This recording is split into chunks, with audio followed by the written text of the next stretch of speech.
최근 법무법인 설린에서 2025년 2월 10일 업로드된 칼럼 내용이다. 내용은 다음과 같다. PD 수첩에 방영된 타락한 목사의 패소 판결. 리을 목사가 공익제보자인 A 목사를 상대로 불법 행위를 원인으로 한 20억 원 손해배상 청구를 하였는데 패소한 사건. 안녕하세요. 오늘은 리을 목사 및 세계복음화전도협회 비리를 공익적인 목적으로 제보한 A 목사가 리을 목사와 단체로부터 20억 원 손해배상 청구를 당했으나 이를 패소시킨 사례를 소개하고자 합니다. 하나. 사건의 핵심 요약. 2024년 10월 22일 PD 수첩 다락방에 타락한 목회자들 편 이하본건 방송이라 함에서는 리을 목사의 그동안 소문으로만 떠돌던 성비위 사실이 세상에 공개되었습니다. PD 수첩 방송을 보고 많은 기독교 교인들이 리을 목사의 실체를 알고 목회자들의 타락에 대해 각성하게 되었으며 리을 목사와 함께 활동하던 안양의 기영 목사는 부교육자인 여성 목사를 성폭행한 혐의로 경찰에 고소되는 사건이 발생하면서 그동안 타락한 목회자들로부터 속임을 당하고 억압받던 성도들이 목소리를 적극적으로 내고 있습니다. 한편 리을 목사의 경우 PD 수첩이 성비위 사실을 방영하기 전인 2023년 11월경 서울 남부지방법원에 A 목사를 상대로 10억 원의 명예훼손 등으로 인한 손해배상 청구 소송을 제기하였습니다. 원고들은 처음에는 A 목사를 상대로 20억 원 손해배상을 청구하였으나 변론 도중 청구 금액을 10억 원으로 감축하였습니다. 둘. 리을 목사와 협회의 주장. 원고들은 A 목사가 허위 사실을 유포하며 자신과 협회에 심각한 명예훼손을 입혔다고 주장했습니다.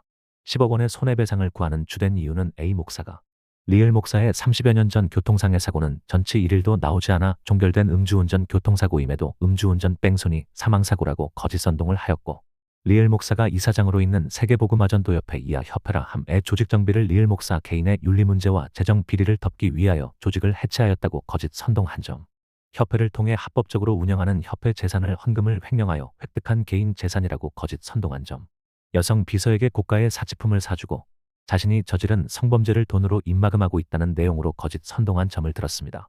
A 목사가 위와 같은 허위 사실을 2023년 9월 13일자 크리스찬 투데이에 기고하였으며 자신이 네이버 카페를 운영하면서 위 거짓 선동에 관한 글을 10개의 소제목으로 게재하거나 카카오톡 단체 대화방, 유튜브에 올리는 방식으로 유포하여 리을 목사와 협회가 씻을 수 없는 명예훼손의 피해를 입었으며 그로 인한 손해배상 금액으로 각 5억 원씩 합계 10억 원을 청구한 것입니다.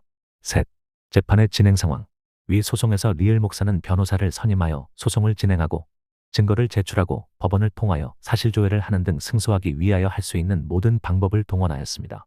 반면에 A 목사는 변호사의 도움 없이 혼자서 준비서면을 제출하면서 자신의 작성한 글이 다락방 성도들에게 진실을 알리기 위한 공익 목적을 위하여 작성한 것으로 정당하다고 항변하였습니다. 넷. 재판부의 판단.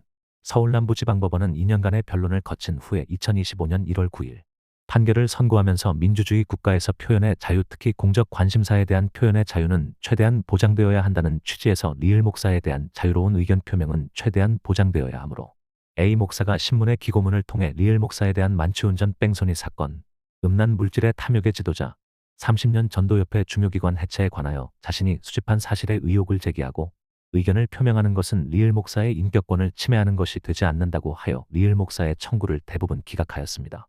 결과적으로 법원은 리을 목사와 협회가 A 목사에 대하여 신문과 온라인에 게재한 글에 대한 삭제를 청구한 부분에 대하여 전부 기각하여 A 목사의 손을 들어주었습니다. 다만 A 목사가 거짓 선지자, 도둑놈과 같은 표현을 게시한 것은 인신공격에 해당하여 리을 목사의 인격권을 침해하므로 위자료 100만 원을 인정해 주었고 음주운전 뺑소니 사고의 경우 전치 사주의 상해가 발생하였음에도 사망사고라고 한 것은 허위사실에 해당하므로 500만 원의 위자료가 인정된다고 판단하였습니다. 위 법원은 리을 목사와 협회가 각 10억 원을 청구하였으나 600만 원을 인정한 점에서 피고 A 목사에게 99%의 승소 판결을 하였고 리을 목사에게 1%의 승소 판결을 한 것입니다. 그래서 리을 목사는 위 판결에 불복하여 항소하였고 A 목사는 항소를 하지 않았습니다. 다섯.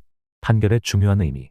서울 남부지방법원 판결의 취지에 따르면 리을 목사에 대한 여성 문제, 재정 문제 등에 대하여 신문이나 온라인에서 의견을 게재하는 것은 표현의 자유로서 보호되어야 함으로 삭제의 대상이 되지 않고 인격권의 침해가 되지 않으므로 손해배상의 대상이 되지 않습니다. 다만 거짓 선지자, 도둑놈과 같은 인신공격적인 표현을 쓰거나 판결로서 확정된 사실에 반하는 사실즉 음주 뺑소니 사건에 대하여 사망했다고 주장하는 것을 피하여 의견을 표명하면 되는 것으로 이해하면 되겠습니다.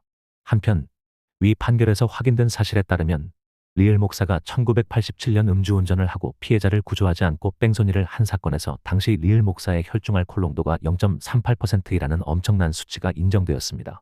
현행 도로교통법의 면허 취소가 혈중 알코올 농도 0.08%인 점, 0.2%가 넘어가는 경우 소주 4병에서 5병 이상의 만취 상태로 인정되는 점을 고려하면 리을 목사가 당시 혈중 알코올 농도가 0.38%의 경우에는 거의 인지 능력이 없는 상태에서 운전을 한 것으로 추정됩니다.